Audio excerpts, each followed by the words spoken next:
नमस्कार मित्रों, रामायण कथा में आपका स्वागत है। आज हम आपको उत्तरकांड भाग 2 की कथा सुनाएंगे। अगस्त्य मुनि ने कहना जारी रखा। पिता की आज्ञा पाकर कैकसी विश्रवा के पास गई और उन्हें अपने अभिप्राय से अवगत कराया। उस समय भयंकर आंधी चल रही थी। आकाश में मेघ गरज रहे थे।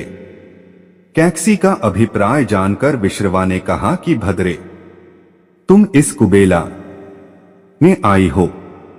मैं तुम्हारी इच्छा तो पूरी कर दूंगा, परंतु इससे तुम्हारी संतान दुष्ट स्वभाव वाली और क्रूर कर्मा होगी।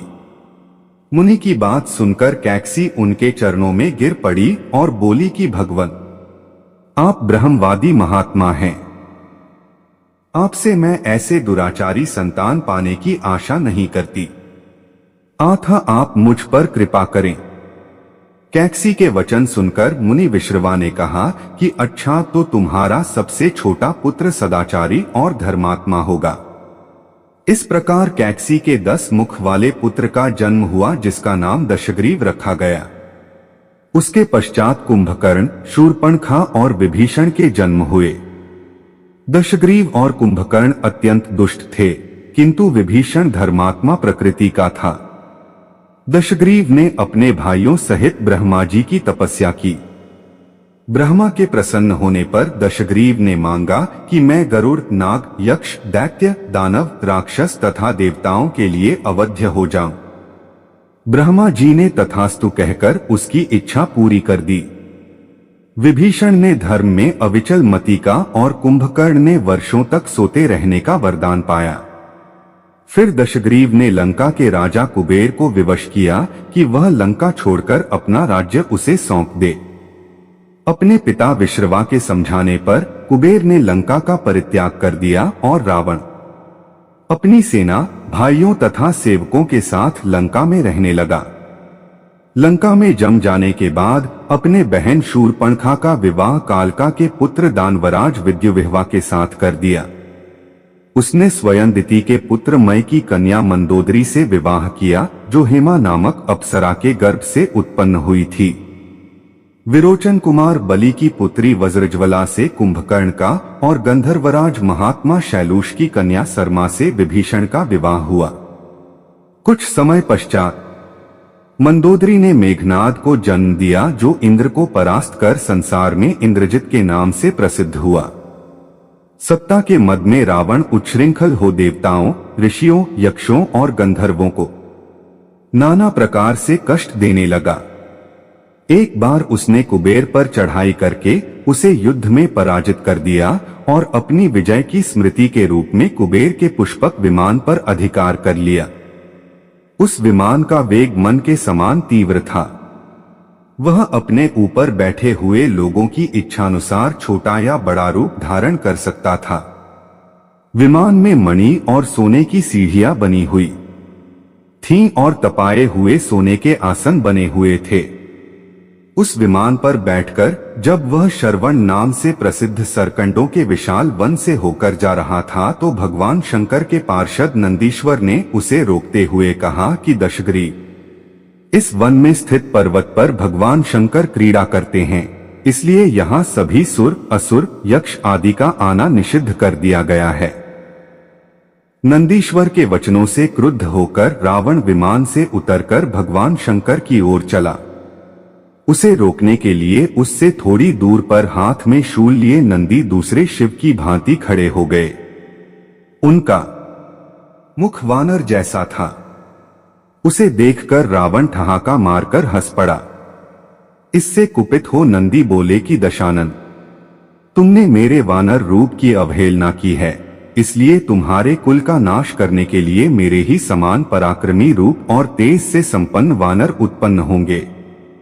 रावण ने इस ओर तनिक भी ध्यान नहीं दिया और बोला कि जिस पर्वत ने मेरे विमान की यात्रा में बाधा डाली है, आज मैं उसी को उखाड़ फेंकूंगा। यह कहकर उसने पर्वत के निचले भाग में हाथ डालकर उसे उठाने का प्रयत्न किया। जब पर्वत हिलने लगा तो भगवान शंकर ने उस पर्वत को अपने पैर के अंगूठे से दबा दिया। इससे रावण का हाथ बुरी तरह से दब गया और वह पीड़ा से चिल्लाने लगा। जब वह किसी प्रकार से हाथ न निकाल सका तो रोते भगवान शंकर की स्तुति और क्षमा प्रार्थना करने लगा। इस पर भगवान शंकर ने उसे क्षमा कर दिया और उसके प्रार्थना करने पर उसे एक चंद्रहास नामक खड्ग भी दिया। अगस्त्य मुनि ने कथा को आगे बढ़ाया।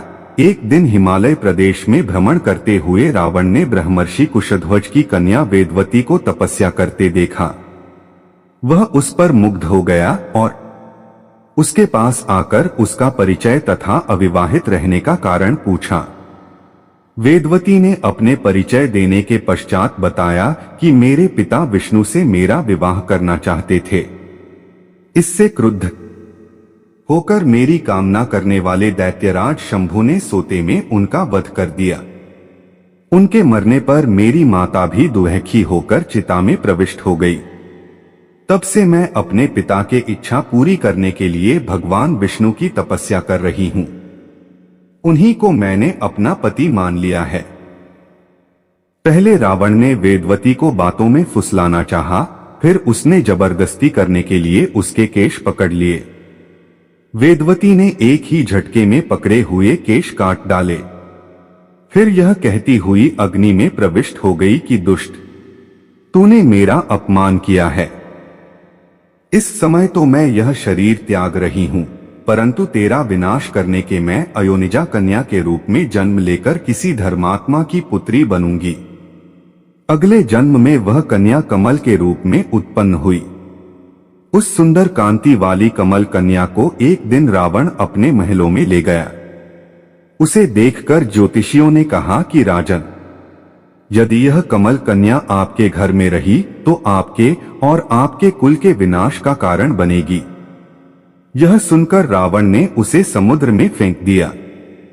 वहां से वह भूमि को प्राप्त होकर राजा जनक के यज्ञ मंडप के मध्यवर्ती भूभाग में जा पहुंची। वहां राजा द्वारा हल से जोती जाने वाली भूमि से वह कन्या फिर प्राप्त हुई। वही वेदवती सीता के रूप में आपकी पत्नी बनी और आप स्वयं सनातन विष्णु हैं।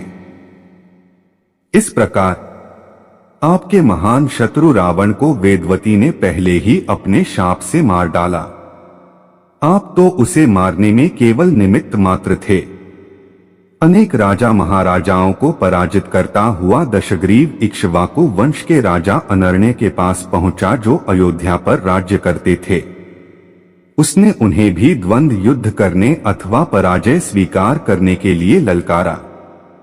दोनों में भीषण युद्ध हुआ, किंतु ब्रह्मा जी के वरदान के कारण रावण उनसे पराजित न हो सका। जब अनर्ण्य का शरीर बुरी तरह से क्षत-विक्षत हो गया तो रावण इक्ष्वाकु वंश का अपमान और उपहास करने लगा। इससे कुपित होकर अनर्ण्य ने उसे शाप दिया कि तूने अपने व्यंग्यपूर्ण शब्दों से इक्ष्वाकु वंश का अपमान किया है, इसलिए मैं तुझे शाप देता हूँ कि महात्मा इक्ष्वाकु के इसी वंश में दशरथनंदन राम का जन्म होगा, जो तेरा वध करेंगे। यह कहकर राजा स्वर्ग सिधार गए। रावण की उद्दंडता में कमी नहीं आई। राक्षस या मनुष्य जिसको भी वह शक्तिशाली पाता, उसी के साथ जाकर युद्ध करने लगता। एक बार उसने सुना कि किष्किंधापुरी का राजा वाली बड़ा बलवान और पराक्रमी है, तो वह उसके पास युद्ध करने के लिए जा पहुंचा। वाली की पत्नी तारा, तारा के पिता सुषेण, युवराज अंगद और उसके भाई सुग्रीव ने उसे समझाया कि इस समय वाली नगर से बाहर संध्योपासना के लिए गए हुए हैं। वे ही आपसे युद्ध कर सकते हैं और कोई वानर इतना पराक्रमी नहीं है जो आपके साथ युद्ध कर सके। इसलिए आप थोड़ी देर उनकी प्रतीक्षा करें। फिर सुग्रीव ने कहा कि राक्षसराज, सामने जो शंख जैसे हड्डियों के ढेर लगे हैं, वे वाली के साथ युद्ध की इच्छा से आए आप जैसे वीरों के ही हैं। वाली ने इन सब का अंत किया है। यदि आप अमृत पीकर आए होंगे तो भी जिस क्षण वाली से युद्ध करेंगे, वह क्षण आपके जीवन का अंतिम क्षण होगा। यदि आपको मरने की बहुत जल्दी हो तो आप दक्षिण सागर के तट पर चले जाइए। वहीं आपको वाली के दर्शन हो जाएंगे। सुग्रीव के वचन सुनकर रावण विमान पर सवार हो तत्काल दक्षिण सागर में उस स्थान पर जा पहुंचा जहां वाली संध्या कर रहा था। उसने सोचा कि मैं चुपचाप वाली पर आक्रमण कर दूंगा। वाली ने रावण को आते देख लिया, परंतु वह तनिक भी विचलित नहीं हुआ और वैदिक मंत्रों का उच्चारण करता रहा। जो ही उसे पकड़ने के लिए रावण ने पीछे से हाथ बढ़ाया, सतर्क वाली ने उसे पकड़कर अपनी कांख में दबा लिया और आकाश में उड़ चला। रावण बार बार वाली को अपने नखों से कचोटता रहा, किंतु वाली ने उसकी कोई चिंता नहीं की। तब उसे छुड़ाने के लिए रावण के मंत्री और अनुचर उसके पीछे शोर मचाते हुए दौड़े, परंतु वे वाली के पास तक न पहुंच सके। इस प्रकार वाली रावण को लेकर पश्चिमी सागर के तट पर पहुंचा। वहां उसने संध्योपासना पूरी की। फिर वह दशानन को लिए हुए किष्किंधापुरी लौटा। अपने उपवन में एक आसन पर बैठकर उसने रावण को अपनी कांख से निकालकर पूछा कि अब कहिए आप कौन हैं और किस लिए आए हैं। रावण ने उत्तर दिया कि मैं लंका का राजा रावण हूं, आपके साथ युद्ध करने के लिए आया था। वह युद्ध मुझे प्राप्त हो चुका है। मैंने आपका अद्भुत बल देख लिया। अब मैं अग्नि की साक्षी देकर आपसे मित्रता करना चाहता हूं। फिर दोनों ने अग्नि की साक्षी देकर एक दूसरे से मित्रता स्थापित की।